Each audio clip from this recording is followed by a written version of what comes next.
मसनूई बहरान पैदा किया गया सियासत के अंदर रजीम चेंज ऑपरेशन के ज़रिए, लेकिन उस सियासी बहरान से फिर असर सबसे पहले हमने देखना शुरू किया मईशत के ऊपर। और अभी मैं कुछ तफसील के अंदर बात करूंगा, लेकिन सबसे पहली जो चीज़ हमें देखने को नज़र आई वो थी तेज़ी से गिरते हुए हमारे ज़र मुबादला के ज़खायर। और सिर्फ 3 माह के अंदर वो इजाफा जो 3 साल में ज़र मुबादला के ज़खायर में किया गया था, वो 3 माह के अंदर तमाम का तमाम इजाफा जो है वो जा चुका था। वो फैसलाबाद वाले चैनल का गिर गया, माइक उनके बेचारों को उठा दो यार, इनका तो हक बनता है फैसलाबाद में।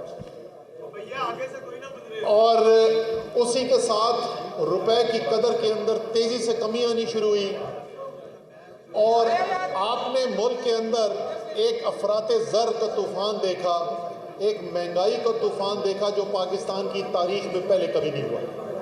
आज तक पाकिस्तान की तारीख के अंदर वो महंगाई नहीं देखी गई जो पिछले 8 माह के अंदर देखी गई। अब ये लोग जो एक साजिश के ज़रिए, एक बैरूनी मुदाखलत के ज़रिए इक़्तिदार में तो आ गए थे, इनका सारा टाइम गुजर किस चीज़ के ऊपर रहा है? इनका सारा टाइम गुजर रहा है 2 काम के ऊपर। एक, किस तरीके से इमरान खान के ख़िलाफ़, तहरीक इंसाफ के लीडर्स के ख़िलाफ़ को झूठे मुकदमे बनाए जाएं ताकि हम इनको काबू करें, क्योंकि इमरान खान का सियासी मैदान में तो मुकाबला होता नहीं।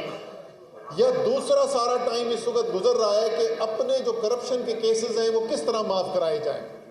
और उसका नतीजा ये है कि जो आज हम ये मईशत की सूरत हाल यहाँ पर देख रहे हैं, और वो क्या सूरत हाल है। और थोड़ा सा मैं मुवाजना करना चाहता हूँ कि ये पहली दफ़ा नहीं हो रहा। ख़ास तौर पर अगर मैं फैसलाबाद की बात करूँ, और फैसलाबाद का नाम जब आप लेते हैं तो टेक्सटाइल सबके जहन में सबसे पहले आता है। मैनचेस्टर ऑफ द ईस्ट भी कहते थे इसको। ये पहली दफ़ा हम मंजर फैसलाबाद में नहीं देख रहे जी।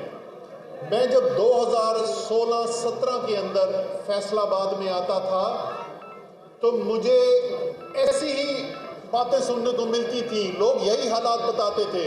वो 40 रुपए किलो सरिये की दाम जो मशीनरी बिक रही थी, ये भी हम पहले देख चुके हैं। और उस वक़्त जो बेरोज़गारी फैली हुई थी, जो पावर लूमें बंद हुई हुई थी, वो भी हमारी सबकी नज़रों से सामने से गुजरा था।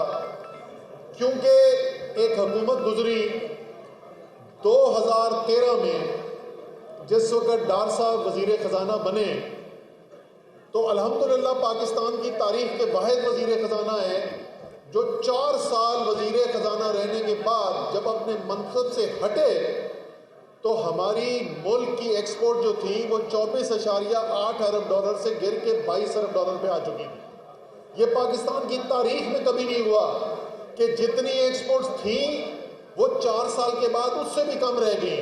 वरना ये तो होता था कि कभी एक्सपोर्ट्स में तेज़ी से इजाफा होता था, कभी कम इजाफा होता था। ये पाकिस्तान की तारीख में पहली दफ़ा देखा गया कि एक्सपोर्ट जो है वो 4 साल के बाद उससे कम थी, 10% कम थी जो उससे पहले होती थी। अब वही दोबारा टीम हमारे पास वापस आ गई और अभी मैं आपको बताता हूँ कि अभी क्या हुआ। लेकिन बीच में जो तहरीक इंसाफ की हुकूमत आई, यहीं फैसलाबाद के अंदर हमने आके टेक्सटाइल पॉलिसी का ऐलान किया। ज़फ़र इकबाल सरवर ने बड़ी मेहनत की, उस सारी पॉलिसी को बनाने के लिए कोऑर्डिनेटर का रोल अदा किया। टेक्सटाइल इंडस्ट्री से हम अकले कुल नहीं रखते जी। हम आपको बैठ के ये नहीं इस्लामाबाद और कराची से बता सकते कि फैसलाबाद की टेक्सटाइल की सनत के लिए क्या सबसे बेहतर पॉलिसी होनी चाहिए।